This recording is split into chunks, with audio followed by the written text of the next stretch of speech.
If only they knew. The hub for young business minds. So welcome back to the If Only They Knew podcast. Today we're joined by Sophie Taylor, owner of Sophies Iced Nut Blend. Sophie, thanks for coming on. How are you doing? Yeah, I'm good, thank you. Thank you for having me on. No, that's all right. So for people that don't know your story as of yet, if you don't mind jumping straight into it, explain a bit more about who you are, what you do, and most importantly, how old you are as well.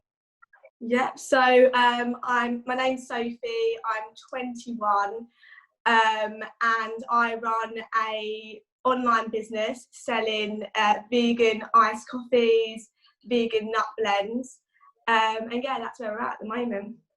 I always try and say, I normally have quite a lot older entrepreneurs on. They're still young, but they're often a lot older than you and I, because I'm 22 as well. So I often say, what was life like when you was younger? But for us, we are still so young. But, for you, what was life like at school? Was you interested in business, or was this something you sort of stumbled upon, or did you have a plan leading up to this that you wanted to get involved in business?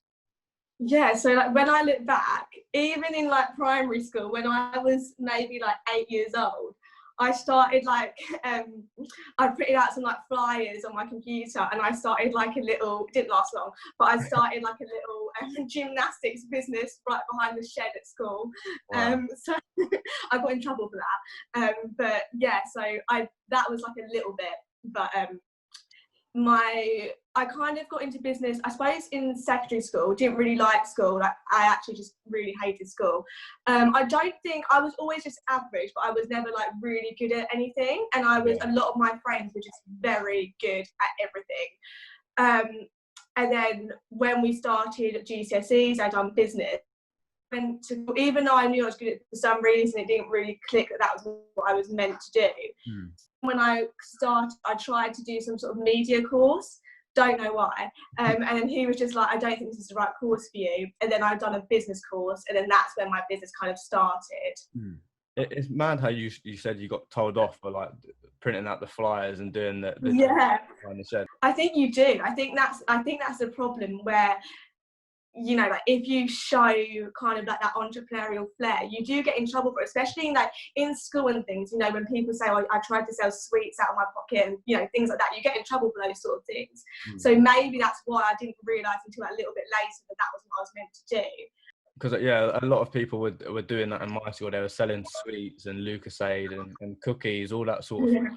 And it was so frowned upon. People were getting kicked out and stuff for a couple of weeks for doing it. And putting in our detention centre thing and literally being penalised so much. But when you think we had the Young Enterprise scheme, I don't know whether you've heard of that at all. Young Enterprise. No, I haven't, no. No, so just I think it's a charity that goes round to different schools. I think mostly in London, and they come round and they help you set up a business.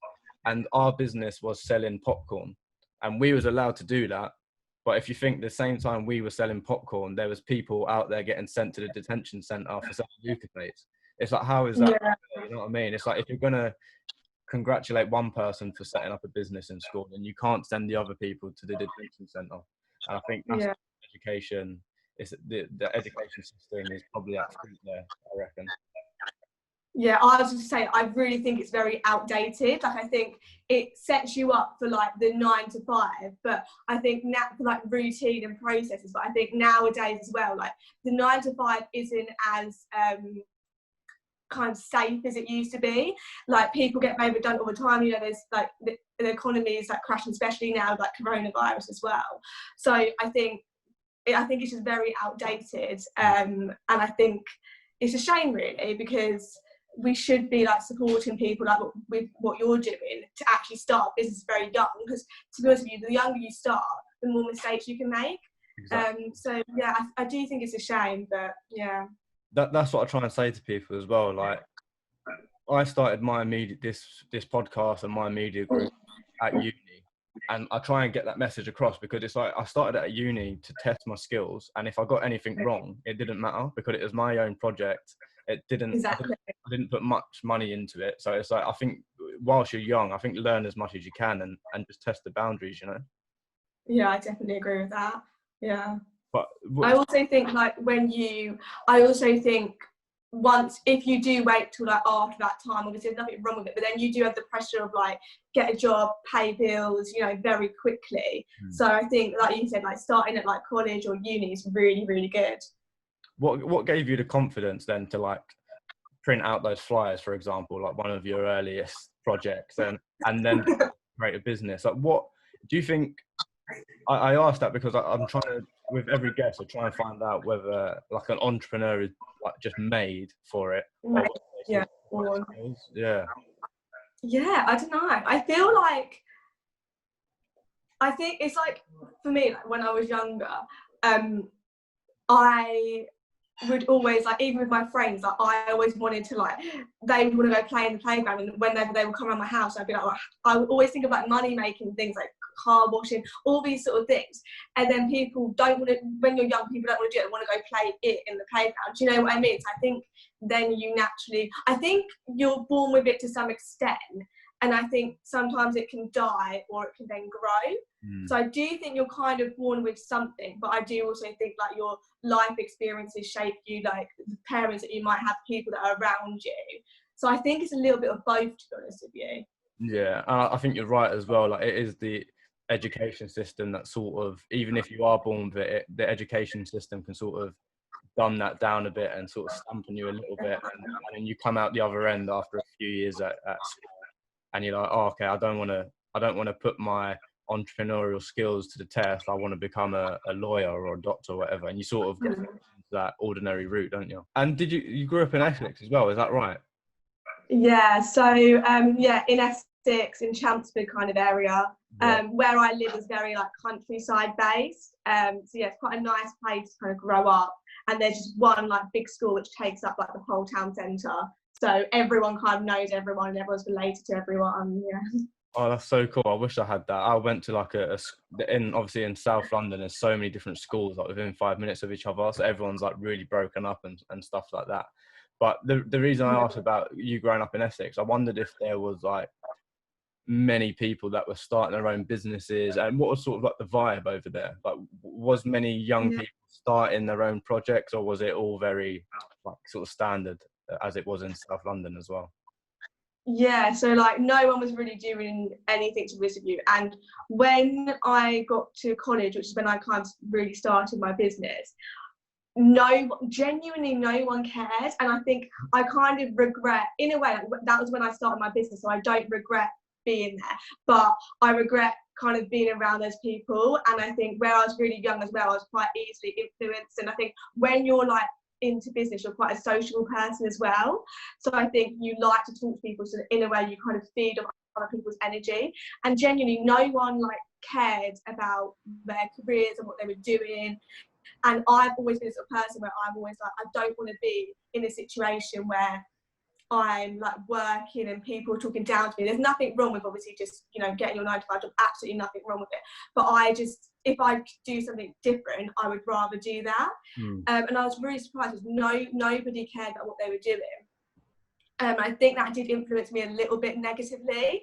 I still obviously have done my business, carried on with it, but I think people were kind of like, why are you doing a business so young? Why don't you know, have fun whilst you can? And I was around that influence a little bit. So I kind of wish I was around different people, but it's very difficult to find people, which is why I think what you're doing is so good, because you can kind of connect people that way.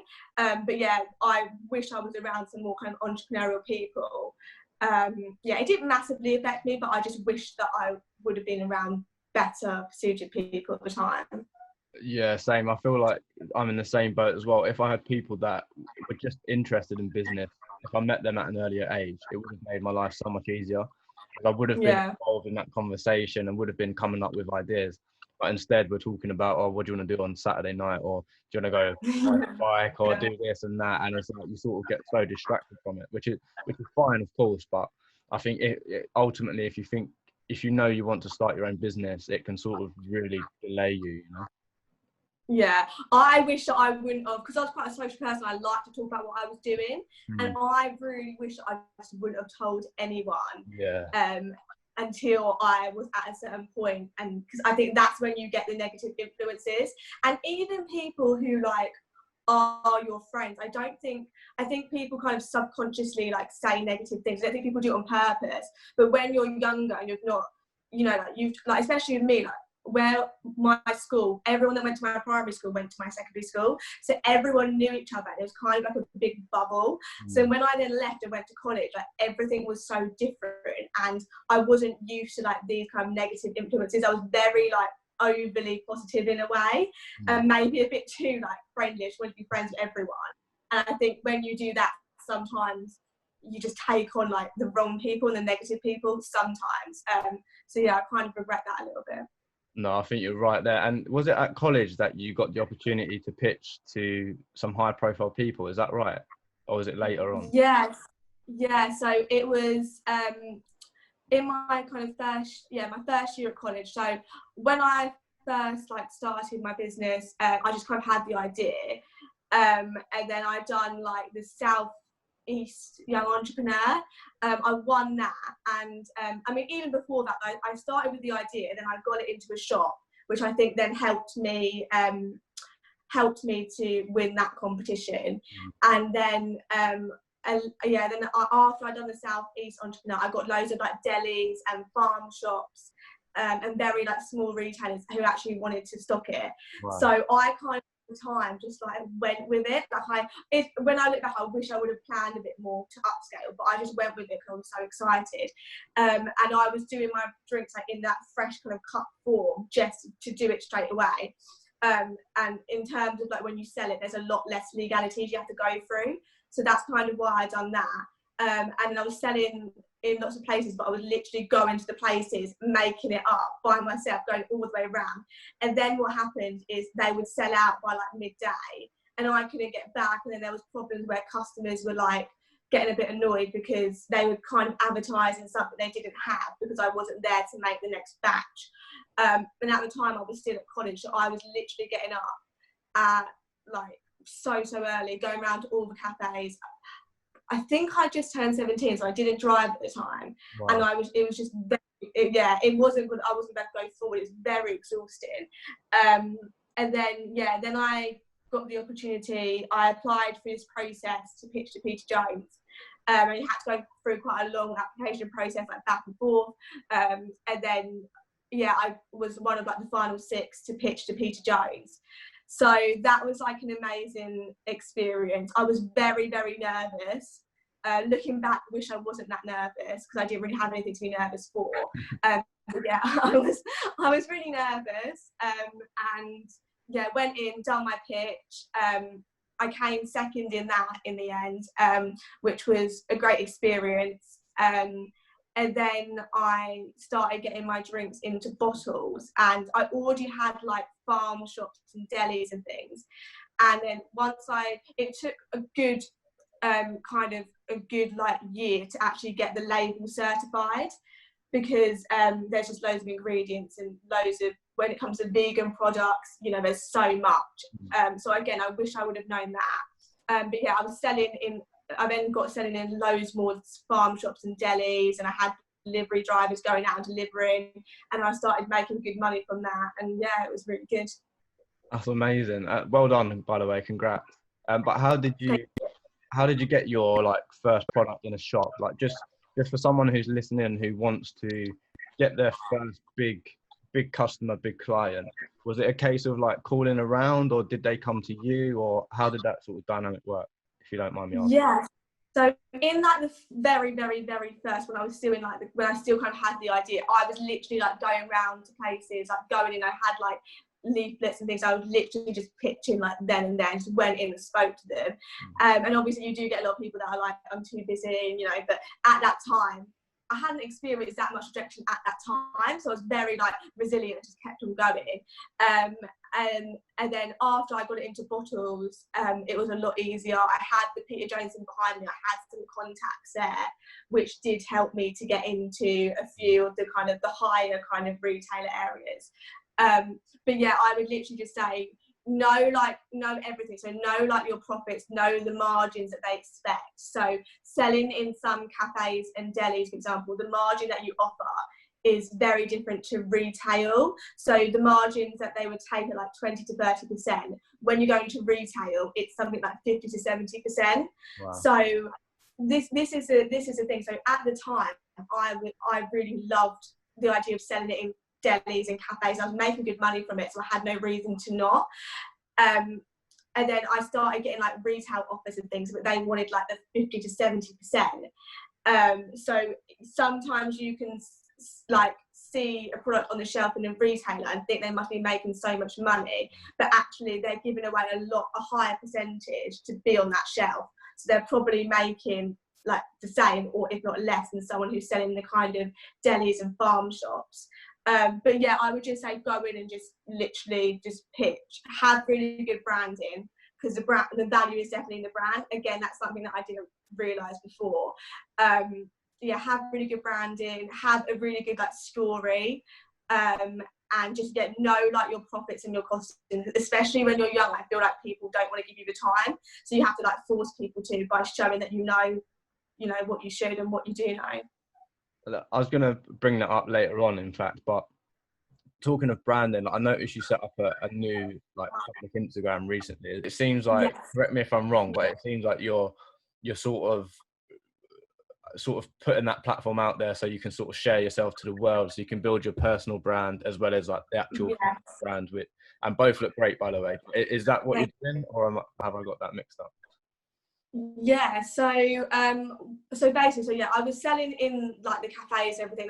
And deli shops and like smaller retailers, and it was going really well. But I was paying like delivery drivers to go out and do things, and I was making good money, so I had no reason to change. But I kind of got to the point where I did want to go into retail, and I actually had I basically done like a pitch with BBC Three, where I got to pitch to Suleyman, and there's still some things in the pipeline with that's really exciting. So I can't really say too much about that, but that situation made me realise I needed to go into retail. So I basically, pre kind of COVID, so around January, took the decision to basically like stop what I was doing in terms of the cafes, like literally cancel everything.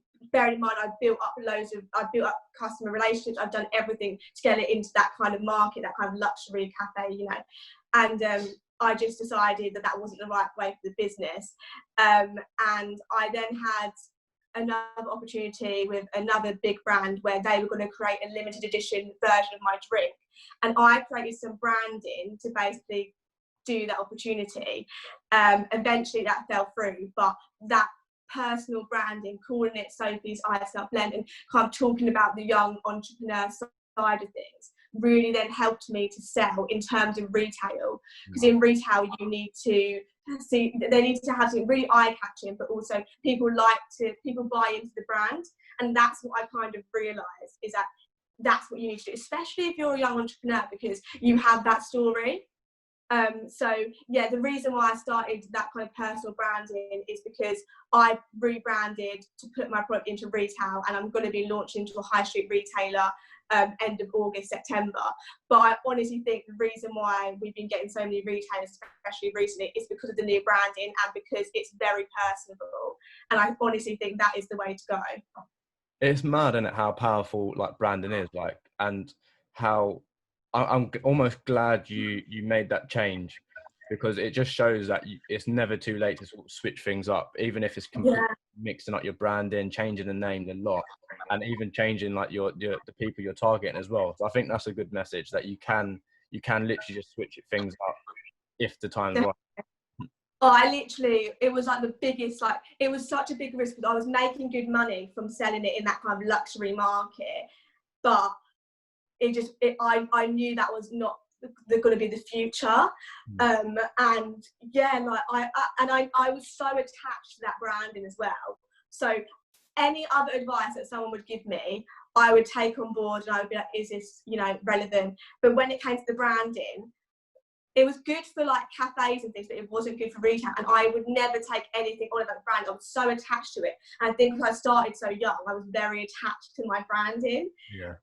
But yeah, like I literally took a massive risk because I built up so many relationships. I had a business model that was working and making me good money. And then I decided to basically stop and then start online. And then the online sales that I made in like January, I think, was when I properly started doing it online with the new branding, and the sales were just absolutely crazy. And I never ever thought that I would make so much money online. I didn't think. I always thought it was more that kind of luxury cafe, delis, that market, especially for my type of product. But honestly, I did. And to be fair, like compared to some people, when I first started doing it online, I didn't really market it as much as I should have done. And honestly, like the sales were just crazy. And I wish I would have done that from the beginning, because it's such an easy model. I don't have to pay delivery drivers to go out and do everything. And yeah, I absolutely love it now. And then now, yeah, we're launching into a high street retailer end of August, September. And then we've got another one which we're launching into in January. So it was definitely a risk that paid off. And it could have gone the other way. I could have lost everything. But like you said, we're still young. So I feel if I don't do it now, I'm going to regret it. And I always think, what if I could have gone to that next level with my business? So yeah, I'm definitely glad I've done it. But online is definitely, it's crazy how much you can make online. And sometimes you don't even realise it. You just have a lot less overheads. It's just crazy. Yeah, you wouldn't think it for like a drink. You'd think that would be only in stores. Yeah. Thing. I wouldn't even, like personally, if I was to start one, if you told me to start, exactly. think about putting it online as much. I'd think I'll put it online as a backup, but I'll focus more on stores. But yeah, you're right. It's both ways, isn't it? And you're retaining that. You're not giving away. I mean, when I walked into retailers, I am going to be losing a bit, but that's going to be creating my brand awareness. So I definitely want to go into retail, and I'm really excited about that. But in terms of online, you're not having to give any percentage away. You're keeping 100% for yourself. And especially, I mean, now I'm getting into kind of like advertising a little bit more online. But if you've got that from the beginning, you know, it's crazy how much you can actually make. It's just mental. Yeah, it is. And so tell us more about the product. Obviously, the name sort of says it all, but if you don't mind telling us a bit more about the actual product itself. Yeah, so it's called Sophies Iced Nut Blend. So it incorporates 2 vegan nut milks with iced coffee. So it's a hazelnut and coconut luxury drink with iced coffee. And then we also have some other flavours, which are turmeric and rose. And yeah, we're going to be launching into a high street retailer end of August/September. So yeah, there's 3 products in the range. You've got the original, you've got the turmeric, and then you've got the rose. They satisfy the vegan market if you're intolerant to dairy like me, even if you want to give up dairy, because often with dairy it can give you kind of it contributes to kind of acne and spots and things. So a lot of people go off dairy and they see a massive difference. And yeah, it's gluten free. Yeah, it satisfies all those markets which are really growing now. And it's just a really good tasting drink, if I do say so myself. But yeah, it's amazing drink, so do try it. And I think you're right there. Like, it's definitely, this market is definitely going to get bigger and bigger, because as people sort of head towards the vegetarian, vegan like ideology, and they look at sort of what goes into milk. I don't know if you've done that already. I don't want to put people off, but normal milk, like from a cow, it's just like, it's not a nice process. It's terrible, like in every sense and stuff. So it's like, it's good that you're switching it up a bit. Yeah, and even like what you said there, so that's what can sometimes contribute to getting spots and acne and things, because you're consuming all the hormones from that mother cow.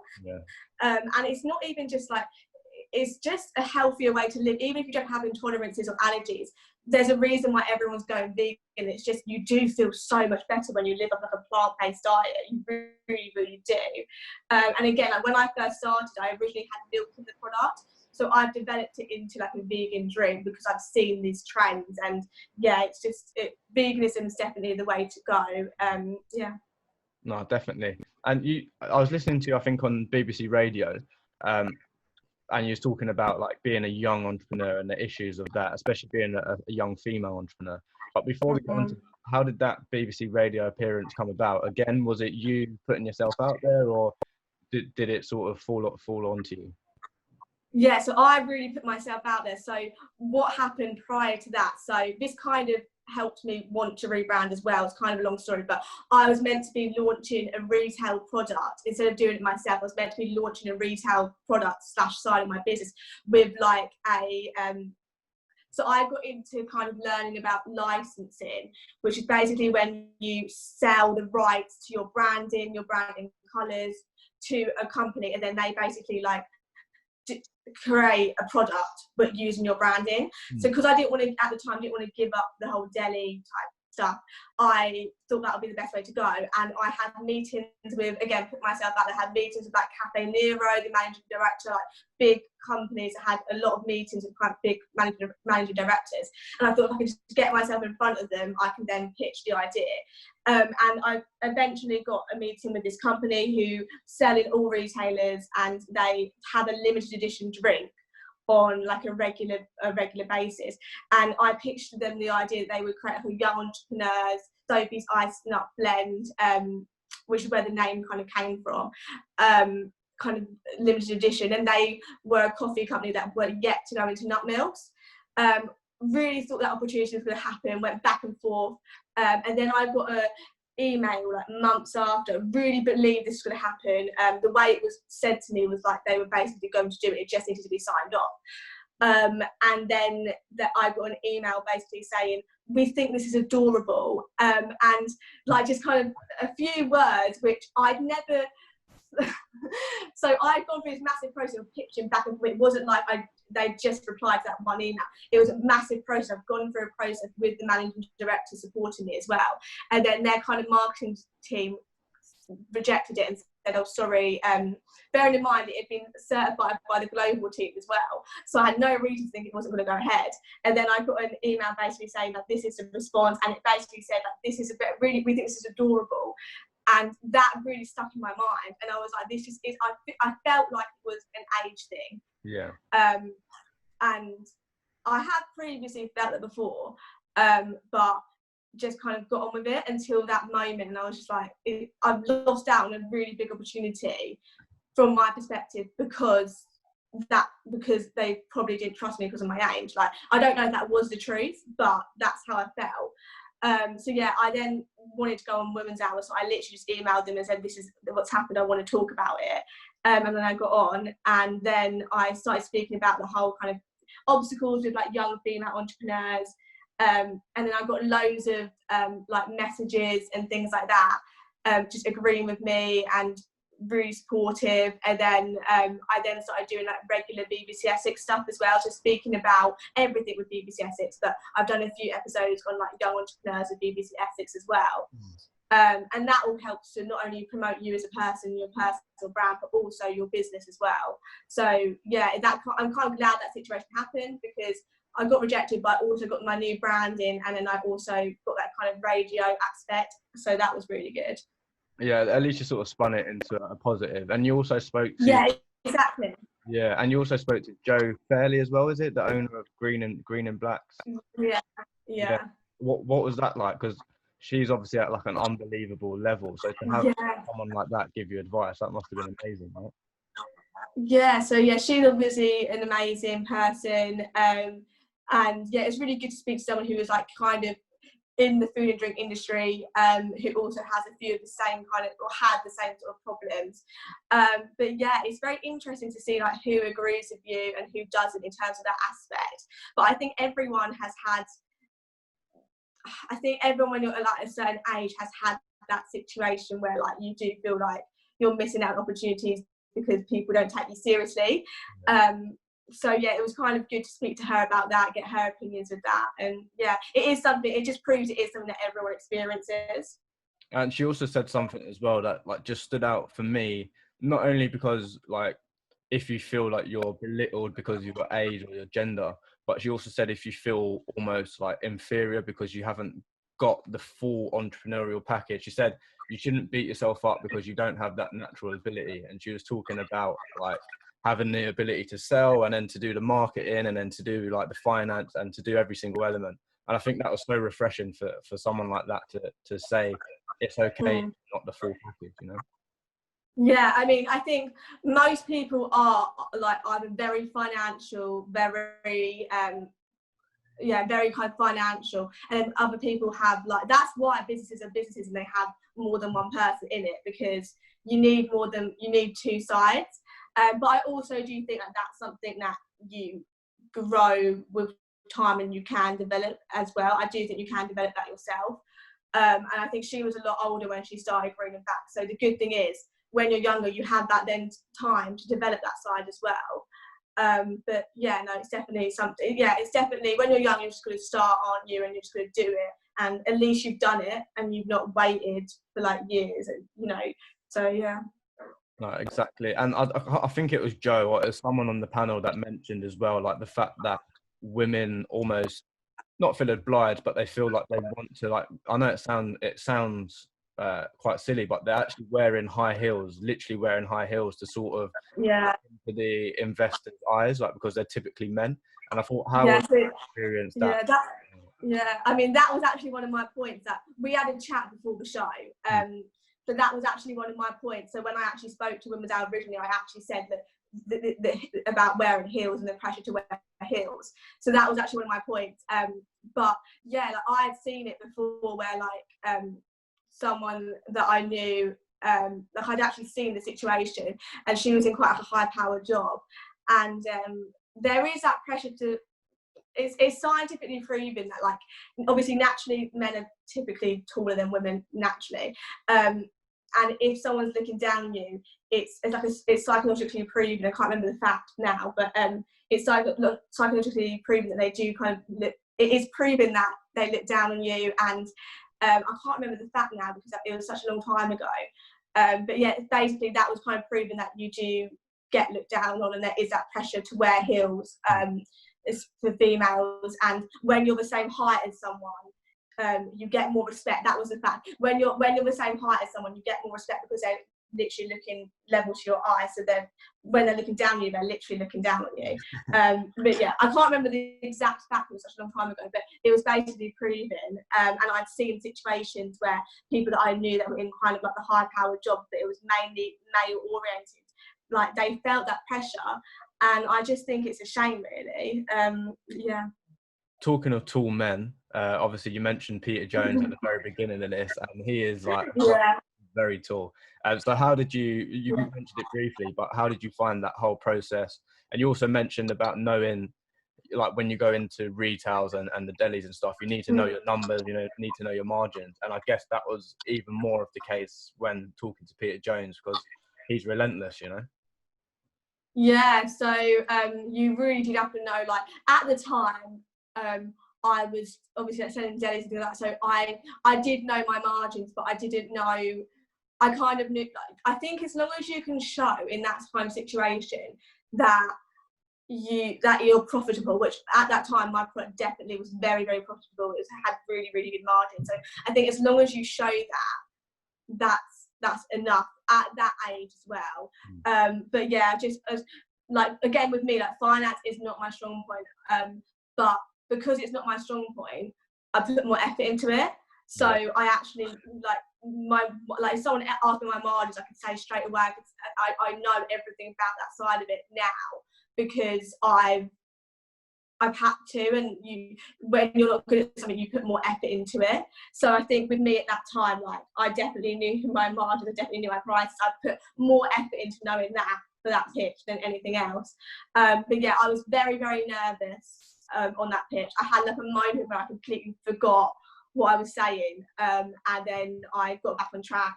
But yeah, that was a very nerve-wracking situation, but I'm so glad that I did it looking back, because it's like giving me the confidence of any other pitch. Like, if I can get through that, I can get through anything. So yeah, really good experience. And at the end of the day, like, you just have to put yourself out there as much as possible, and you're going to learn from any situation, any experience anyway. But yeah, so the process of applying as well to get to that stage was like such a long process, so many back and forths, and yeah, so I was glad to just be there, and yeah, it was a great experience. Yeah, and I think, like we said before, just putting yourself out there, like, they obviously know that you're young in terms of your age and your process and like your timeline in your career and stuff like that. And with the they're going to be accepting you. They're not going to be so horrible. So I think it's sort of reassuring that the fact that we are young, because to a certain extent we can almost make mistakes and people will be accepting. Yeah. Like, okay, no, Exactly. 100%. Yeah, even though it can be sort of patronizing, like, oh, he's young, don't worry, he's making mistakes. It does sort of give you that leeway. And like you said, if there's something you don't know, you've got time to figure it out, like the finances. So you can double down on the finances, and yeah, you can work everything out. And yeah, you know, I think everything's chilled out at this age. You know, it can be so chilled out. Yeah, definitely. No, I agree. Like, the younger you can start, just kind of start. And when you make mistakes, like, I kind of think as well though, like, with experience, like, even if people do kind of say like, oh, you know, you're not as experienced, I always say, if you start like a business at like 20 and then you're then 25, you've got 5 years experience. That is the same as if you're 35 and you started at 30, you've got, you know, 5 years experience. So I think that there is still that judgment there, but yeah, like, there shouldn't be, but there is that judgment there. But yeah, you just got to start as young as you can, make as many mistakes as you can, and then learn from it. And also just like I would say one thing is like really keep your mindset. That's something that I really didn't have. So like when I used to make mistakes when I was really, really young, I used to like, because it's proven that if you're like really emotionally attached to something, a situation, you remember it more, it affects you more. So like when I would make not little mistakes but big mistakes, like even that moment when I did make that one mistake and I got myself back on track, but because I made that mistake, like that, it kept on like replaying in my head and things. So I wish I had a better mindset at that age, and I was just very positive and just really, I wish I was more positive thinking and really believed in myself a little bit more, because I don't really think, now I look back on it, I didn't really believe in myself. So I think just get your mindset right. If you don't know like what business you want to do or anything, you're never going to waste time if you work on your mindset. It's only going to help you. So I would say just get your mindset done straight away. Like really understand yourself and your strengths and weaknesses, which I don't think you do at that age. And that's just going to help you no matter what business you do. So yeah, mindset, definitely.